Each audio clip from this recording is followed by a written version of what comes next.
wirklich dahin, wo er immer so viel abschleift, weißt du, da tut sich was. Und sonst ist er gerade, in der Mitte ist er gerade.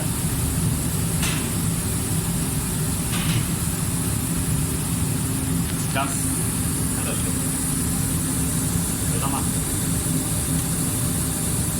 Ich wollte nur... Ne, da war nur da was. Ja, das ist...